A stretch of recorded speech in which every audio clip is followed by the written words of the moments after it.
Normally এইভাবে intro করি না, কিন্তু আমি এখন ঝুলছি একটা গুহার 100 ফুট নিচে, যেটা মাটির নিচে 5 কিলোমিটার জুড়ে বিস্তৃত আছে। আর আমরা এটা পছন্দ করি বা না করি, যখনই আমি আর আমার বন্ধুরা মাটি টাচ করলাম, আমরা অফিসিয়ালি এখানে আগামী 7টা দিন কাটাতে চলেছি। বাবারে, এটা আমার জীবনে করা সবথেকে ভয়ঙ্কর জিনিস। প্রথমত, আমাদের এখন এখান থেকে অনেকটা দূরে যেতে হবে। কেন? যদি ঝড় বৃষ্টি হয় তাহলে এই পুরো জায়গাটা জলে ভরে যেতে পারে, আর সমুদ্রের মতো ঢেউ এসে সবাইকে ভাসিয়ে নিয়ে যেতে পারে। সেই জন্য আমাদের আরো ভিতরে যেতে হবে একটা বেস ক্যাম্প বানানোর জন্য। ভাই এটা পুরো পাগলাম। এটা একটা অন্য জগৎ মনে হচ্ছে। এই কেভ এন্ট্রান্সটা হয়তো দেখতে সুন্দর, কিন্তু দেখে যা মনে হচ্ছে আসলে তা নয়। আর আমরা হয়তো জানি না যে আগামী 7টা দিন আমাদের জীবনের সব থেকে কঠিন সময় হতে চলেছে। সব থেকে বাজে ডিসিশন। ঠিক আছে, আর কিছুক্ষণের মধ্যেই অন্ধকার হতে চলেছে। ক্যাম্প না করলে আমরা বিপদে পড়বো। আমরা কোথায় যাচ্ছি সেটা কি বলবে? আমাদের ক্যাম্প সেটআপের জন্য একটা ফ্ল্যাট গ্রাউন্ড খুঁজতেই হবে। কেভের ভেতরে ঢোকার পরে আমরা এমন একটা জায়গা খুঁজে পেলাম যেটা অনেকটা উঁচুতে থাকায় আমরা জল থেকে সুরক্ষিত থাকতে পারবো। তার মানে এটা ক্যাম্পের জন্য পারফেক্ট। পারফেক্টটা একটু বেশি হয়ে গেল। মোটামুটি বলা যেতে পারে। ঠিক আছে, ক্যাম্পের জন্য মোটামুটি। প্রথম দিনের বাকিটা আমরা কাটিয়ে দিলাম আমাদের জিনিসপত্র আনতে। প্রত্যেকটা ব্যাগের ওজন প্রায় 80 পাউন্ড। আর যেমনটা তোমরা ফুটেজে দেখছো, আমরা এটা করতে 4 ঘন্টা লাগিয়ে দিলাম। এখান থেকে যাওয়া খুব কঠিন।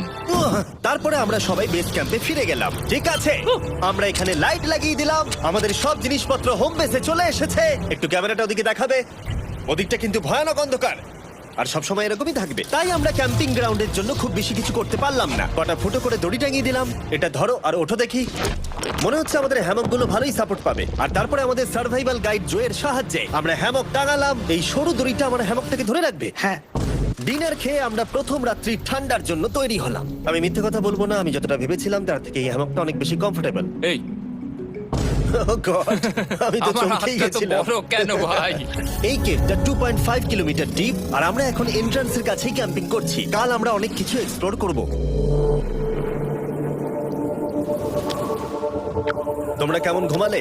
ভয়ঙ্কর। ঘুমই হয়নি। এটা সত্যি একটা অস্বস্তিকর পরিবেশ। কেবের উপর থেকে অনবরত আমাদের উপরে জল পড়েই যাচ্ছিল, তাই উপরে একটা প্লাস্টিক চাপালাম, কিন্তু তাও আমাদের হ্যামকের উপরে জল পড়েই যাচ্ছিল। একটা আইডিয়া আছে, চলো শেল্টারগুলোকে ভালোভাবে তৈরি করি। আমার মনে হয় এই প্লাস্টিকগুলোকে জুড়ে দিলে আর জল পড়বে না। বাহ, তুমি তো জিনিয়াস। আমি শুধু একজন ইউটিউবারই নয়, ঠিক আছে? আমার হ্যামকটা এটার উপরে ঝুলছিল। মানে দেখো, আমি আরেকটু হলে হ্যামক থেকে নেমে পড়ে যেতাম। আর আমরা সেই সময় এটা বুঝতেই পারিনি যে এই গর্তটা প্রায় 40 ফুট গভীর। তাই যখন আমি আর শন প্লাস্টিকগুলোকে জুড়ছিলাম, তখন ম্যাক আর কার্ল এই গর্তটা কতটা ভয়ঙ্কর সেটা দেখতে গেল। আমার হ্যামকটা দেখতে পাচ্ছো? ওখানে আমি ঘুমোচ্ছিলাম। এদিকটা দেখো। আর যেহেতু এই কেভে সব একই রকম দেখতে, তাই আমাদেরকে ফলো করা অনেকটাই কঠিন ছিল। এই ম্যাপে তোমরা আমাদের হোম বেস দেখতে পারবে, আর দেখতে পারবে ওরা ওখান থেকে কত দূরে হ্যাঁ, যাচ্ছে। এটা তো খুবই ভয়ঙ্কর। ভাই এটা পাগলামো। আর যখন ছেলেরা র্যান্ডমলি এক্সপ্লোর করছিল, তখন আমি আর শন ক্যাম্পে কাজ করছিলাম। এই স্লিপিং ব্যাগটা এখানে কেন পড়ে? কারণ এটার থেকে পিয়ের গন্ধ বেরোচ্ছে। ইয়া, এটার থেকে শেখা উচিত স্লিপিং ব্যাগ ভাড়া নিতে নেই। আমরা স্লিপিং ব্যাগ কেন ভাড়া আমি- নিয়েছি? কেন আমি আমরা জানি না। স্লিপিং ব্যাগ গুলো কিনে আনতে পারলাম না? আর তারপরে আমরা এই দুটো প্লাস্টিককে জিপ টাই দিয়ে জুড়ে দিলাম। কিছু মনে করো না, এই দড়িটার উপরে আমার জীবন বাজি আছে। আর তখন ওইদিকে ম্যাক আর কার্ল তখন ওই গর্তের মধ্যে। ও মাই গড, ম্যাক! আর শেষ পর্যন্ত ওরা একদম নিচে পৌঁছে গেল। এই! আমি তো ভাবলাম সবাই ক্যাম্প নিয়ে কাজ করবে। আমরা শুধু দেখাচ্ছিলাম জায়গাটা কতটা ভয়ঙ্কর। না পড়লেই হবে, তোমাদের স্কিল নেই। আচ্ছা ঠিক আছে। আর যদিও ওদের এবার ফিরে আসা উচিত ছিল, কিন্তু কাল আর ম্যাক এটা কতটা গভীর সেটা দেখানোর চেষ্টা করলো। ভাই এটা দেখতে দারুণ লাগছে। তুমি কি নদীটাকে পার করতে পারবে? কিন্তু ওরা এটা জানে না যে এই রিভারটা এই কেভের গোটাটাই জুড়ে আছে। তার মানে এর মধ্যেও আমাদের কিছুটা সময় কাটাতে হতেই পারে। ওই তো ওরা এসে গেছে। এসো। তোমরা রান্না করে রেখেছো তো? হ্যাঁ, রান্না করেছি। ঠিক বলেছ। একটা নতুন বাড়ি, ঠিক বলেছি তো? একদম। এখন আমাদের একটা ছাদ আছে। আর এটা তো দারুণ। জিমি রান্না বেশ ভালোই আর করেছে। আমরা আমাদের ফায়ার পিটটাকে এই সুন্দর জায়গাটাতে নিয়ে এসেছি। জায়গাটা কেমন? বেশ গরম। আরামদায়ক। এই পাথরগুলো গরমটাকে ধরে রাখবে এবং ওপর থেকে যে পি পড়ছে সেগুলোকে আটকে দেবে। ওটা পি নয়। তাহলে ওটাকে কি বলবো? যদি জানি না, হয়তো বৃষ্টির জল হবে। না, এটা বৃষ্টি নয়, পাথর মানে ইয়ে তুমি- করছে। এই একটু উপরে দেখাও। তুমি মেঘ দেখতে পাচ্ছো? পাথর দেখা যাচ্ছে। এটা বৃষ্টি নয়, রক পি। Rock P. ঠিক আছে, রক পি। ঠিক আছে, এটা রক পি। আর একটা শুকনো রাত ঘুমিয়ে কাটাবার পরে আমরা ঠিক করলাম জো আমাদের সার্ভাইভাল এক্সপার্ট, তাকে নিয়ে আমরা কেভের শেষ প্রান্ত অব্দি যাব। Cave, cave! Cave, cave, cave! Cave. দেখা যাক আমরা কেভের কতটা গভীরে যেতে পারি। তোমরা কিন্তু মনে রাখবে আমরা সবেমাত্র কেভের এন্ট্রান্সের দিকেই আছি, আর আমাদের ইচ্ছা এই কেভের শেষ প্রান্ত অব্দি যাওয়া, অবশ্যই না মরে গিয়ে। ও মাই গড, এটা তো খুবই স্টিফ। আরে এটা তো সবে শুরু। আমরা কেভের আরো গভীরে এসেছি। তোমরা সবাই সাবধানে আসবে। এটা খুবই ছোট জায়গা, আমার মনে হয় না এখান থেকে আমি যেতে পারবো। কেভ এক্সপ্লোরের ইন্টারেস্টিং জিনিসটা হলো যা হোক করে আমাদের এই ছোট্ট ফাঁকগুলোর মধ্য দিয়ে এগিয়ে যেতে হবে। ও মাই গড, খুব ছোট জায়গা। আর তারপরেই খুব বড় একটা জায়গা আসবে, সেটা এতটাই বড় যে কিছু না দেখতে পাওয়ার জন্য এটা করতে হলো। ও মাই গড! এবার আমি সব দেখতে পাচ্ছি, এটা দুর্দান্ত। এটার তো অনেক আলো। ভাই জায়গাটা কতটা সুন্দর দেখো। বাপরে কি আলো, আমি তো তাকাতেই পারছি না। আমি তো অন্ধ হয়ে যাব মনে হচ্ছে। এ বাবা, এটা কি হলো? আমরা বোধহয় ঠিক মতো এটাকে ব্যবহার করতে জানতামই না। চলো এগিয়ে যাই। আর তাই আমরা এগোতে থাকলাম। এই যে এই জায়গাগুলো, এগুলো খুব ভালো ধরার এখানে? জায়গা। এগুলো ধরে এখান থেকে পা ঘুরিয়ে চলে আসতে পারবে। এইভাবে কি? একদম পারফেক্ট। জো সব থেকে ভালো কেভ গাইড। এভাবে কেউ গাইড করতে পারবে না। ঠিক আছে, এইবার ব্যাপারটা ইন্টারেস্টিং হবে। কি? এটা কি? এখান থেকে আমাদের ওয়েট শুট পরে সাঁতার কেটে যেতে হবে। গতকাল ম্যাক আর কার্ল এটা নিয়ে মজা করছিল, কিন্তু এই কেভে আমাদের পরের অ্যাডভেঞ্চারটা ছিল একটা প্রায় জমে যাওয়া নদীর মধ্যে। ও মাই গড, এটা তো পাগলামি! তার মানে আমাদের ওয়েট শুট পড়তেই হবে যাতে আমাদের হাইপোথার্মিয়া না হয়। আমরা এটা কেন করছি? এই এক্সপেরিয়েন্সটা তো জীবনে একবারই হবে। এটা করলে হয়তো আর নাও বেঁচে থাকতে পারি।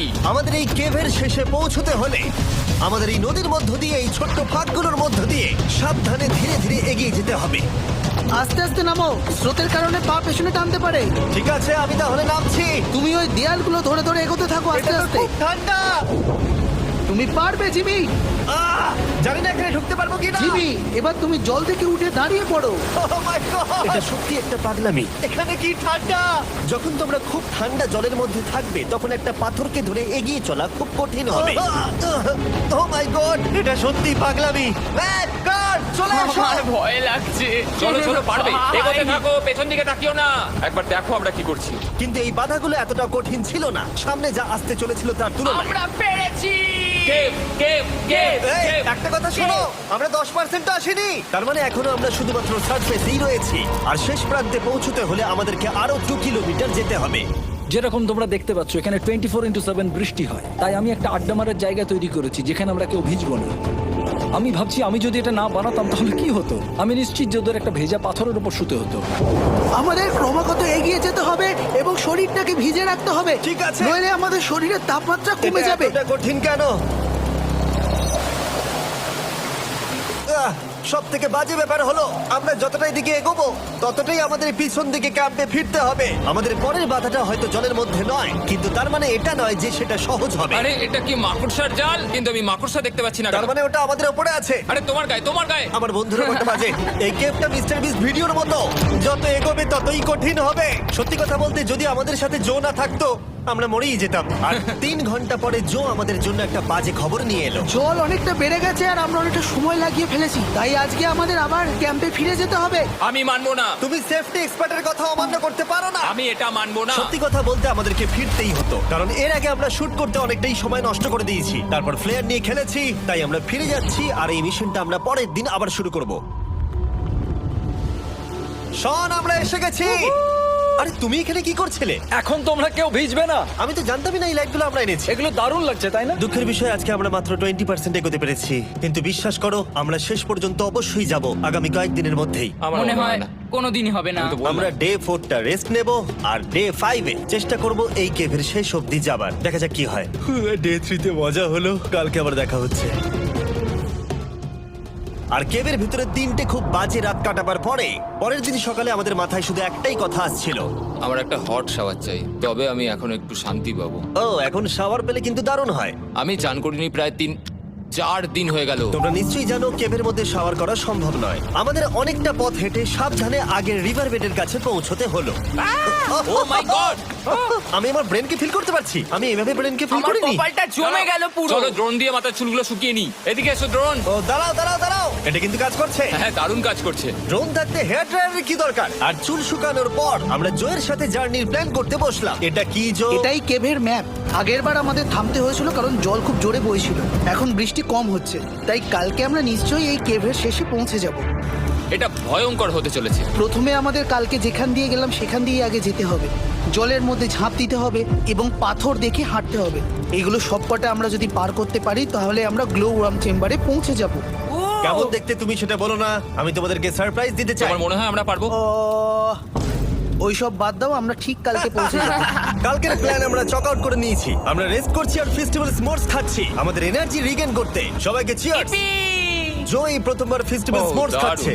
জো সত্যি কথা বলবে। এটা দারুণ, তাহলে ভালো লাগলো? এটা দারুণ লেগেছে। আমরা এই চকলেটটা আগে কেন বের করিনি? এটা এমনি চকলেটের থেকে 10 গুণ ভালো খেতে। সত্যি কথা বলতে তোমরা যদি ফেস্টিভ্যালের সাথে স্মোর্টস ট্রাই না করে থাকো তাহলে তোমরা মিস করছো। কালকে আমরা পুরো কেভটা এক্সপ্লোর করব, দেখা হচ্ছে। তাই আমরা ভালো করে ঘুমানোর চেষ্টা করলাম আর কালকের প্রিপারেশন নিলাম কেভের শেষে যাওয়ার জন্য। আমরা আমাদের জীবনের সবথেকে ডেঞ্জারাস জার্নি করতে চলেছি। ডে 3 এর অভিজ্ঞতা মাথায় রেখে আমরা কম শুট করেছি যাতে আমরা সামনের দিকে তাড়াতাড়ি এগোতে পারি। উহ, জলটা খুব ঠান্ডা। হ্যাঁ, আগের দিনের মতোই খুব ভালো। এই তো আর যাতে আমরা সবাই বেঁচে ফিরতে পারি তাই জো ছাড়াও আরেকজন সার্ভাইভাল এক্সপার্টকে আমরা নিয়ে এসেছিলাম। এখানে আমরা ডে 3 তে আটকে গেছিলাম। এখন আমরা কি করব? এবারে আমরা অনেক তাড়াতাড়ি এসেছি। আমাদের পিছনে ঘন অন্ধকার। কোথায় যাব? এই রাস্তাটা অনেক সরু এবং হ্যাঁ। স্রোত প্রচুর বেশি, তাই আমরা দেয়ালগুলো ধরে ধরে আস্তে আস্তে এগোবো।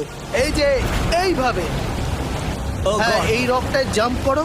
কয়েকটা ভালো পাথর আছে যেগুলোকে তুমি ধরে এগোতে পারবে। আরে এখানটা তো অনেক অন্ধকার। আমি আর পা পাচ্ছি না, আমি এখন মাটিতে আর পাই পাচ্ছি না। যেহেতু আমরা মাটিতে পা পাচ্ছিলাম না তার মানে যদি আমরা পাথর ছেড়ে দিই তাহলে এই জলের স্রোত আমাদেরকে ভাসিয়ে নিয়ে যেতে পারে। জো আমরা কি করব? আমি এটা ধরে এসেছি, তুমি এটা ঠিক আছে, ধরো। আমি তো দেখতেও পাচ্ছি না কোথায় যাচ্ছি। জো স্রোত আমাকে ভাসিয়ে নিয়ে চলে যাচ্ছে। আমি তুমি করবো কি করে? পারবে, পারবে। শুধু মুখটা এখান থেকে ঢুকিয়ে দাও, আমি হেল্প করছি। এখানে আমি ঢুকবো? হ্যাঁ, এই গর্তের মধ্যে। এই তো খুব ভালো। এটা আমার জীবনের সবথেকে বিপজ্জনক অ্যাডভেঞ্চার। আমরা এখন কেভের অনেক গভীরে চলে এসেছি আর এবার আমাদের সামনে প্রথম বড় বাধা। এখানে জলের একটা ঘূর্ণাবর্ত আছে, যদি তুমি এর মধ্যে পড়ে যাও তাহলে তোমাকে একদম নিচে নিয়ে চলে যাবে। মানে আমরা পড়ে গেলে মরে যেতে পারি। হ্যাঁ, মানে আমরা মৃত্যুর সাথে খেলা করছি। এটা এতটা বিপজ্জনক হতে পারে আমি সত্যিই ভাবিনি। খুব ভালো। এই তো। তাহলে কি আমার পা এখানে হ্যাঁ, রাখবো? রাখো রাখো। ঠিক আছে, এই তো আমি পেরেছি। এটা আমার ভাবনার থেকেও বেশি কঠিন ছিল। এই নদীটা কতটা শক্তিশালী এই গোটা কেভটাকে তৈরি করেছে। কিন্তু মজার ব্যাপার হলো আমরা পাথরের মতো শক্তিশালী নই। আমি শুধুমাত্র মানুষের মতোই শক্তিশালী। সৌভাগ্যবশত কার্ল এই অ্যাডভেঞ্চারে লিড করেনি, তার বদলে আমরা একজন অ্যাভেঞ্জার জোকে পেয়েছি। ও কতটা এক্সপার্ট তার প্রমাণ হিসেবে বলতে পারি। সে লিটারালি কতটা ওপর থেকে আমাদেরকে নদীতে ঝাঁপ দিয়ে দেখালো। ও মাই গড, এটা পাগলামি। কে বললো এটা পাগলামি? এটা তো আমার কাছে খুবই সহজ। আমি এটা করব। তুমি কোনোভাবেই এটা করতে পারবে না। আরে কি বলছোটা কি তুমি? আমি এক্ষুনি করতে চাই। চলো যাচ্ছি Joe. God speed back. Jimmy আমার সাথে যা যা করেছে তার কাছে এটা তো কিছুই নয়। 3, 2, 1।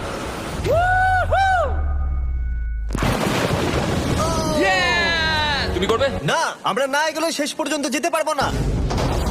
ও মাই গড, আমাদের নিচের দিকে যেতে হবে। আমরা সবসময় স্রোতের উল্টো দিকে কেন যাই? এখন শুধু আমি ভেসে ভেসেই যেতে পারবো, আর কিছু না। এই জলের তলায় অনেক ধারালো পাথর আছে, তোমরা সেগুলোকে দেখতে পাবে না, তাই সাবধানে পা ফেলবে। ও মাই গড, আবার এটা গভীর আরে হচ্ছে।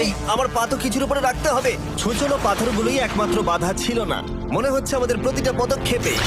ও ভাই, আমি কিচ্ছু দেখতে পাচ্ছি না। এটা খুব ভয়ঙ্কর। কেভটা আরো অন্ধকার হয়ে আসছিল এবং আরো সরু। আর তখন আমরা জানতাম না যে আমরা ফিনিশ লাইন অব্দি পৌঁছতে পারবো কিনা।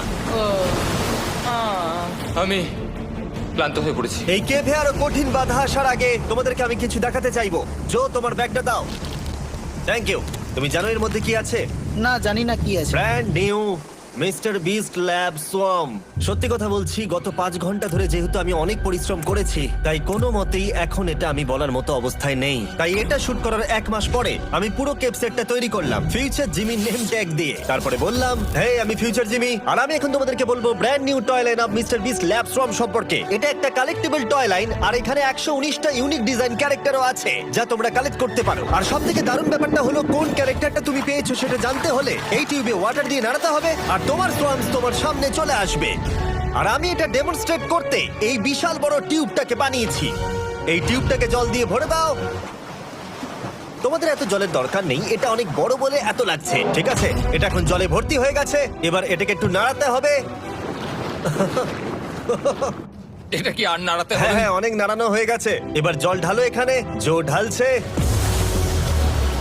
আর জল ঢালার পরে তোমরা দেখতে পাবে তোমরা কোন সোয়ামটা পেয়েছো। এটা সবথেকে রেয়ার হাইপোক্রোম, যেটা মাত্র 1000টা বানানো হয়েছে। জো, এটা তোমার। থ্যাংক ইউ সো এটা মাচ। চাই। আর এটা তোমার। কাল কি নেবে? আমার কাছে দুটোই ছিল। আর আমরা শুধু সোয়ামেই থেমে নেই, আমরা এই অ্যাকশন ফিগার প্যান্থার গুলো বানিয়েছি যেগুলো এই ব্রিফকেসে আছে। আর এই সোয়ার্মের মতো এই মিউটেটর যখন তোমরা কিনবে দেখতে পাবে এর ভেতরে কি আছে। কোথায় কিনবো? ভালো হয়েছে জিজ্ঞাসা করলে। মিস্টার বিস্ট ল্যাব টয়েস এখন তোমরা পৃথিবীর সব জায়গায় পেয়ে যাবে। এগুলো সব বেরিয়ে গেছে, তোমরা গিয়ে কিনে নাও। আর কেবের মধ্যে অনেক সমস্যা পেরোনোর পরে আমরা ফাইনালি পৌঁছে গেলাম গ্লো ওয়ার্ম চেম্বারে। ভাই এবার খুব ভালো লাগছে। ঠিক আছে টিম, তোমাদের গ্লো ওয়ার্ম চেম্বারে স্বাগত। এ তো দারুণ। এটা দারুণ লাগছে। ভাই এটা পৃথিবী মনে হচ্ছে না এখানে একদমই। যে আলো তোমরা দেখতে পাচ্ছ সেগুলো আসলে ছোট্ট ছোট্ট বায়োলুমিনেসেন্ট গ্লো ওয়ার্ম তৈরি করেছে। এটা দেখতে অনেকটা মিল্কি ওয়ে গ্যালাক্সির মতো লাগছে। ওয়াও! আর এই মুহূর্তটা, এই ভিউ, সত্যি বলতে এই ট্রেকের সমস্ত ক্লান্তি যেন দূর করে দিল। এখানে অবধি পৌঁছানো যেন সত্যি একটা অ্যাচিভমেন্ট ছিল। কিন্তু এখন আমাদের যাত্রা শেষ হয়নি, কারণ আমাদের এখান থেকে এখন বেস ক্যাম্পে ফিরতে হবে। আজকে ডে 6 হতে চলেছে, এখনো ওরা আসেনি আর আমি খুব ক্লান্ত। আমার মনে হয় না আমি ভালো করে ঘুমোতে পারবো, ওদের জন্য খুব চিন্তা হচ্ছে। এই ট্রিপটা অনেকটাই সহজ ছিল কারণ আমরা স্রোতের সাথে ভেসে ভেসে যাচ্ছিলাম। আর যেহেতু তোমরা এই ট্রিপটা দেখেছো তাই আমরা এটাকে স্কিপ করলাম। কিন্তু সত্যি বলতে এই জার্নিটাও অনেকটা বেশি সময় নিল, কারণ আমরা ক্যাম্পে পৌঁছানোর আগেই 6 নম্বর দিন চলে এলো। শন, সবাই ঠিক আছে তো? আমার খুব চিন্তা হচ্ছিল। Happy day 6। ডে 6 খুব ভালো। এনার্জি বাড়াতে আমরা আগুনের উত্তাপ নিলাম এবং ফাইনালি আমরা কিছু খেতে পেলাম। এটা খুবই অ্যাডভেঞ্চারাস ডে ছিল। কালকে দেখা হচ্ছে, মানে আজকেই হয়তো। এটা হয় ডে কোনোদিন 6 হবে না। নাকি আজকে, না আমি জানি না। এত বড় ট্রেক সম্পূর্ণ করার পরে শারীরিকভাবে চূড়ান্ত ক্লান্ত হওয়া সত্ত্বেও জানি না কেন কিন্তু আমি একদমই ঘুমাতে পারছিলাম না।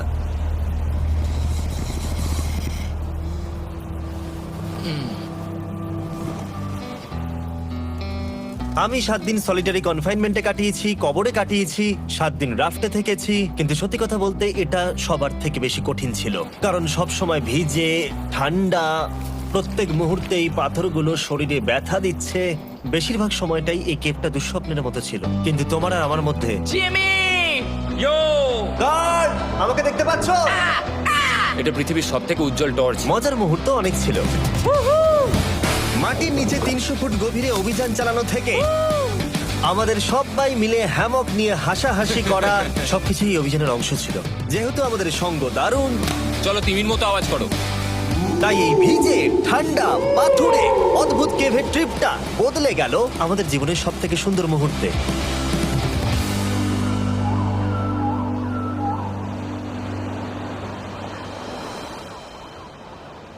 আমরা এখান থেকে যাব না যতক্ষণ না সবকিছু তোলা হচ্ছে। আর আমি সবকিছু বলেছি মানে সবকিছুই। চলো এবার বেরোনো যাক। আর যখন আমরা মাউথ কেভে আবার ফিরে এলাম, ভাই ওপরটা দেখতে দারুণ লাগছে। তখন জয়ের জন্য একটা সারপ্রাইজ ছিল। বেরোনোর আগে জো, আমরা তোমার কাছে কৃতজ্ঞ। তাই এই নাও $50,000 নিউজিল্যান্ড ডলার, 10,000 করে প্রত্যেক জনের প্রাণ বাঁচানোর জন্য। Oh my God, thank you so much Jimmy. Thank you Joe. Love you, Joel! এবার আমাদের সব কাজ হয়ে গেছে, চলো বেরোনো যাক। 7টা দিন পরে আমরা ফাইনালি এখান থেকে বেরোচ্ছি।